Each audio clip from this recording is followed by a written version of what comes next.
अमेरिकी राष्ट्रपति Donald Trump के प्रतिबंध वाले उस दाव की बात करते हैं जिससे पूरी दुनिया में हलचल है।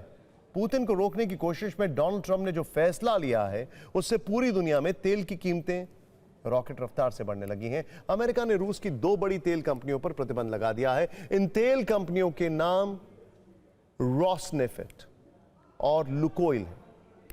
ट्रंप ने इस प्रतिबंध का मकसद रूस को जंग में मिल रही फंडिंग को रोकना बताया, लेकिन इस फैसले के बाद लंबे वक्त से रुकी हुई तेल की कीमतें तेजी से बढ़ने लगी हैं। 24 घंटे में ही वैश्विक बाजार में कच्चे तेल की कीमतें 5 से 7% तक बढ़ गई हैं।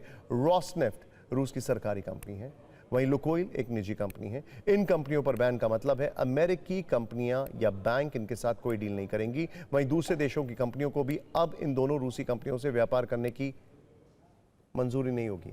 इसीलिए ट्रंप के इस प्रतिबंध का असर भारत पर भी हो सकता है, क्योंकि भारतीय कंपनियां भी इनके जरिए तेल खरीद रही हैं। फिलहाल भारत अपना 35 से 40% तेल रूस से खरीदता है। रोजाना औसतन करीब 15 लाख बैरल तेल का आयात होता है। इसके लिए भारत की कंपनियों का इन रूसी कंपनियों से समझौता है। अब खबर आ रही है कि भारतीय कंपनी रिलायंस रोसनेफ्ट के साथ अनुबंध खत्म कर सकती है, क्योंकि आज इंडियन एक्सप्रेस की रिपोर्ट है कि रिलायंस रशिया से जो टोटल ऑयल लेता है उसका 50% रोसनेफ्ट से लेता है। लंबे वक्त तक चल रहे अनुबंध को 21 नवंबर 2025 तक समाप्त करने पर विचार हो रहा है। कंपनी अब तक रोजाना 5 लाख बैरल तेल आयात करती थी। भारत ने रूस से कच्चा तेल खरीदना बंद किया तो इसका असर तेल की कीमतों पर पड़ना तय मानिए, क्योंकि पिछले कुछ वर्षों में तेल आयात के मामले में भारत रूस पर बहुत हद तक निर्भर है। 2021 तक रूस से आने वाला क्रूड ऑयल कुल आयात का लगभग 2% तक ही था, लेकिन 2022 के रूस यूक्रेन युद्ध के बाद रूसी तेल सस्ते दामों पर उपलब्ध होने से स्थिति बदल गई। हालांकि तब अमेरिका ने सैंक्शंस ऑयल पर नहीं लगाया था, लेकिन ट्रांसपोर्टेशन कंपनीज पर लगाया था। तो रूस का ऑयल जितने का आता था लगभग उतना या उससे थोड़ा ज्यादा ट्रांसपोर्टेशन कॉस्ट हो जाती थी। खैर, 2024 तक यह हिस्सा करीब 35 से 40% तक पहुंच गया, जो पहले 2% था। इस वर्ष जून के बाद यह हिस्सा थोड़ा घटा, लेकिन अब भी रूस से होने वाला आयात सबसे ज्यादा है।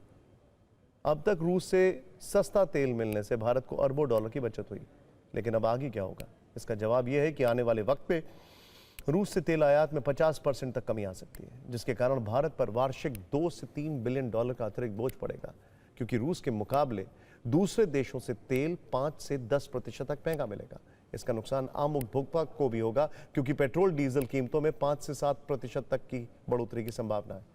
तेल खरीद वाला यह गणित ऊपर नीचे हुआ तो भारत की जीडीपी पर भी इसका असर होगा। ट्रंप की प्रतिबंध वाली चाल के बाद अब भारत को अपने नए विकल्प तलाशने होंगे। हालांकि भारत के पास विकल्पों की कमी नहीं है। भारत पश्चिम एशिया के देशों जैसे सऊदी अरब और यूएई से तेल खरीद सकता है। 2021 से पहले इन्हीं देशों से भारत सबसे ज्यादा तेल आयात करता था। इसके बाद अफ्रीकी देश नाइजीरिया और अंगोला के साथ ब्राजील और अमेरिका से भी तेल खरीदने का विकल्प है। वैसे आपको बता दें कि आमतौर पर सरकार के पास 90 दिनों का तेल भंडार होता है। अगर लंबी प्लानिंग की बात की जाए तो भारत रिन्यूएबल एनर्जी का ज्यादा उपयोग कर तेल आयात पर निर्भरता घटाना चाहता है।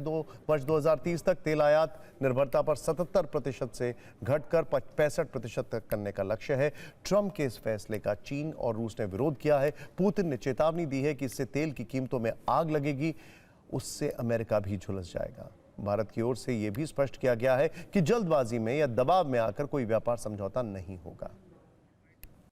हमारे जितने भी दर्शक हैं भारत के, जरा सोचिए अमेरिका क्या कर रहा है। दुनिया के 3 बड़े तेल प्रोड्यूसर्स ईरान, वेनेजुएला और रशिया, तीनों को टारगेट किया जा रहा है, क्योंकि खुद अपना तेल बेचने की कोशिश है। Simple maths. ऐसा मैं नहीं कह रहा हूं, ऐसा कई एनालिस्ट कह रहे हैं। खैर, इस पूरे मामले पर थोड़ी देर पहले रिलायंस इंडस्ट्रीज की ओर से बयान जारी हुआ है। इस बयान में कहा गया है कि कंपनी यूरोपीय संघ, ब्रिटेन और अमेरिकी प्रतिबंधों के प्रभाव का आकलन कर रही है। रिलायंस रूस के कच्चे तेल पर इन प्रतिबंधों का पालन करेगी और इन प्रतिबंधों को देखते हुए रिलायंस की रिफाइनरी परिचालन में बदलाव भी किए जाएंगे।